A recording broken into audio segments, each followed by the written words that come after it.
काजल का पारा चढ़ा हुआ था। शायद वो कहीं से लड़ कर आई थी। आते ही आंटी ने उसे संजय को साथ ले जाने को कहा। दांत पीसते हुए वह संजय को पीछे आने का इशारा करके आगे चल पड़ी। वो संजय को कमरे में ले जाती है।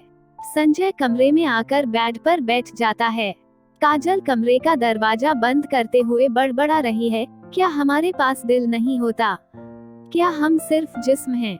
क्यों दुनिया हमें बस हवस मिटाने का साधन समझती है? तूने खुद चुना है ये काम, फिर शिकवा क्यों? संजय ने काजल की बड़बड़ाहट सुनकर कहा। खुद चुना है? कैसा मजाक करते हो तुम? ऐसी अपमान भरी जिंदगी कोई क्यों चुनेगा? ये तो मुकद्दर का खेल है या फिर अपनों की दगाबाजियां, जिसने पल पल मरने को मजबूर किया हुआ है। काजल ने बेड पर बैठते हुए कहा। किन अपनों ने दगाबाजी की है तेरे साथ? तू ये पूछ, किसने नहीं की? तो बता। संजय ने बात को आगे बढ़ाया। क्या तुमने यही पूछने के लिए पैसे खर्च किए हैं? काजल की आवाज में व्यंग्य था। नहीं, पर रात बहुत लंबी है। अपने पास बहुत समय है।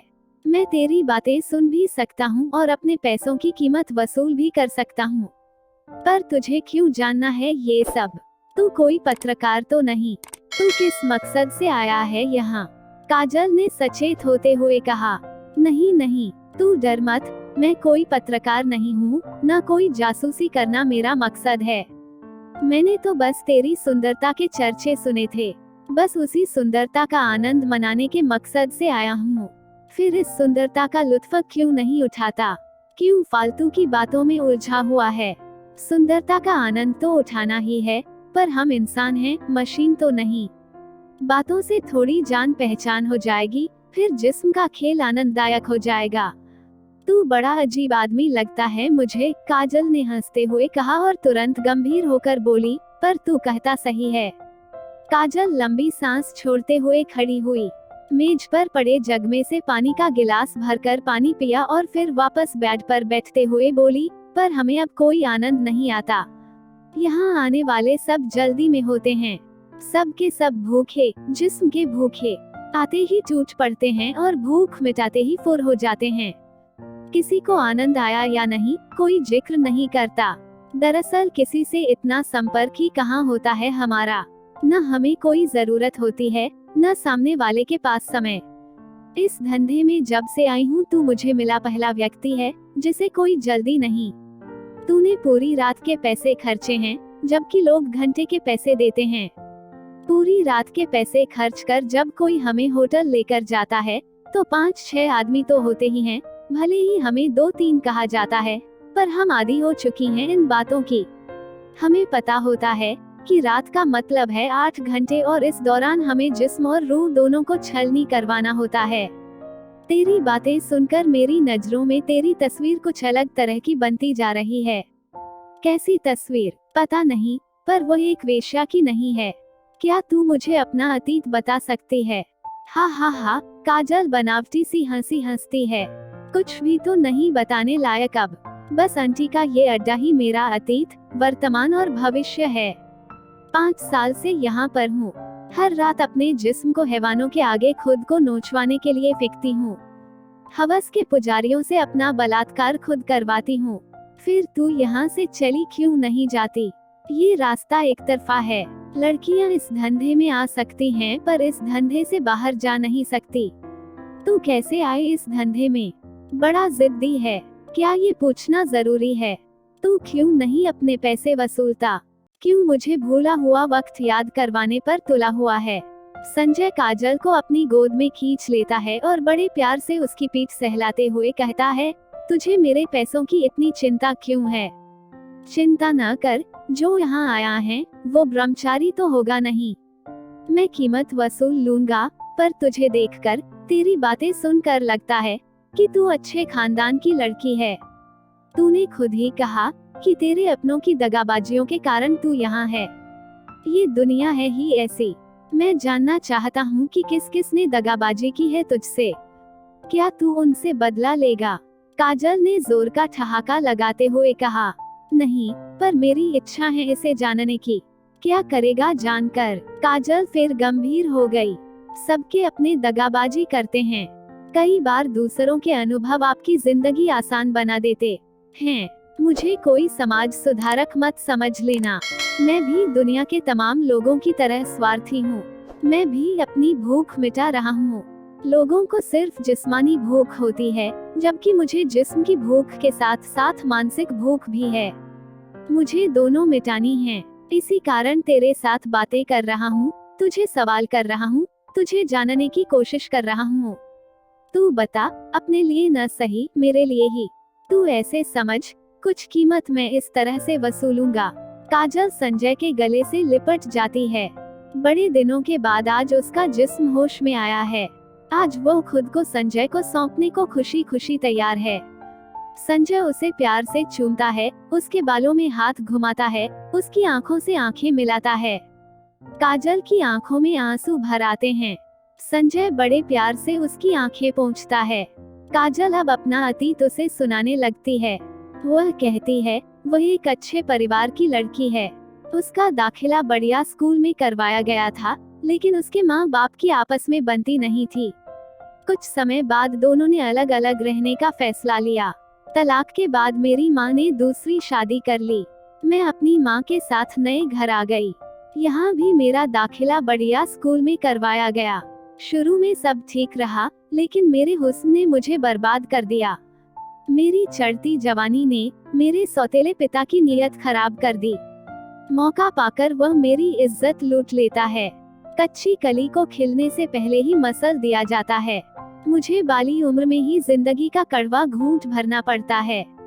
माँ सब कुछ जानते हुए भी चुप रहती है। पता नहीं वह मजबूर थी या इसके पीछे उसका भी कोई स्वार्थ था।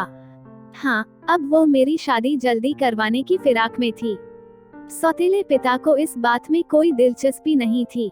इन हालातों में मेरी शादी ऐसे परिवार में कर दी जाती है जो किसी भी स्तर पर हमारे मुकाबले का नहीं था। घर तो घर, पति भी मेरे लिए एक और कड़वी घूंट था। वो अनपढ़ था, रोज मार पीट करता था। ऐसे हालातों में मैंने एक ऐसा कदम उठा लिया जो मेरे लिए घातक सिद्ध हुआ। मुझे पड़ोस के एक लड़के से प्यार हो गया। मैं उसके साथ घर से भाग गई। कुछ दिन अच्छे बीते, लेकिन जल्द ही उस लड़के का दिल भी मुझसे भर गया और वो मुझे दलाल के पास बेच गया। दलाल मुझे आंटी के पास बेच गया। उस दिन के बाद मैं महज जिस्म हूँ। न मुझे किसी पर एतबार है, न कोई तमन्ना है। पर आज फिर लगता है कि काजल फिर जिंदा हो गई है। पर क्या? तूने अच्छा नहीं किया। तूने मर चुके दिल को फिर जिंदा कर दिया है। इसको फिर मारना होगा। तू खुद ही तो कह रही थी कि क्या हमारे पास दिल नहीं होता? क्या हम सिर्फ जिस्म हैं? वो तो 2 पल का गुबार था, पर अब यह 2 पल का गुबार नहीं रहा। आते समय तू बड़े गुस्से में थी, क्या बात थी? संजय ने बात को बदलते हुए कहा।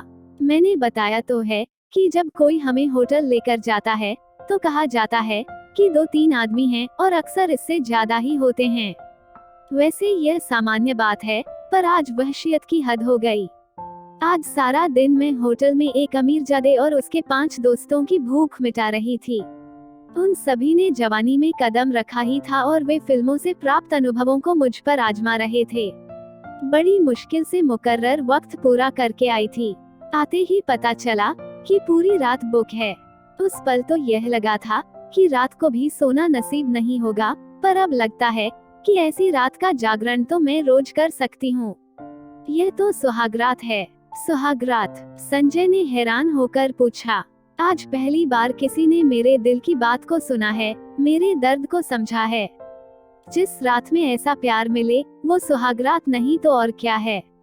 बातें करते करते वे जिस्म के खेल में उतर जाते हैं। आज काजल अपना बलात्कार नहीं करवा रही, बल्कि वो एक सुहागन बनी हुई है। परंतु पहले की रातें यहाँ बहुत लंबी होती थीं, वहीं आज की रात बड़ी तेजी से बीत रही थी। लगता है जैसे वक्त को पर लग गए हों। सवेर हो जाती है। संजय को अब जाना है। वो कपड़े पहनने लगता है। काजल उठकर उसके गले से लिपट जाती है। वो उससे उसके बारे में पूछती है। संजय बताता है कि वह भी जिंदगी के दुखों से दुखी है। उसका घर है, परिवार है, बच्चे हैं, पर दुख हैं कि पीछा नहीं छोड़ते। वो काजल की पकड़ को ढीला करते हुए कहता है, देख काजल, ये मत सोचना कि मैं तुझे इस दलदल से बाहर निकाल लूंगा। मैं समाज सुधारक नहीं, बल्कि परिवार वाला हूँ। अगर परिवार वाला न भी होता, तो भी तुझे यहाँ से न निकाल पाता। मुझ में इतनी दिलेरी नहीं है।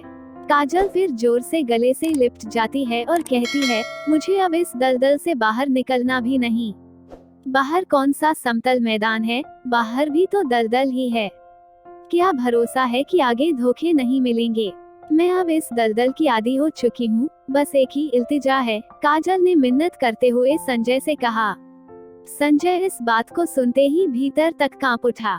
अंदर के डर को छिपाते हुए वह बोला, बता, तू कभी कभार आ जाया करना या मुझे बुला लिया करना। ज्यादा नहीं तो महीने में एक बार। रात की कीमत का आधा हिस्सा मेरा होता है और आधा आंटी का। तू सिर्फ आंटी का हिस्सा दे दिया करना। अगर वो भी न दे सके तो कोई बात नहीं, वो मैं दे दिया करूंगी। मैंने पैसे जोड़कर कौन से महल बनाने हैं, कपड़े ही खरीदने होते हैं। एक साड़ी कम ले लूंगी, पर तेरे साथ गुजारी रात मुझे इतना सुकून देगी कि मैं दुखों को आसानी से सह लूंगी। संजय की घबराहट खत्म हो जाती है। हालांकि उसने स्पष्ट कह दिया था कि वो उसे दलदल से बाहर नहीं निकाल सकता, फिर भी इल्तिजा की बात सुनकर उसे लगा था कि वो उससे कुछ ऐसा ना मांग ले जिसे वह पूरा न कर सके। वैसे वह बाध्य नहीं था, कोरा जवाब दे सकता था, मगर रात भर में बने रिश्ते के बाद वह कोरा जवाब देकर खुद को नीचे नहीं गिराना चाहता था। काजल की इल्तिजा सुनकर उसे तसल्ली होती है। अब वह भी काजल को गर्मजोशी से गले से लगा लेता है।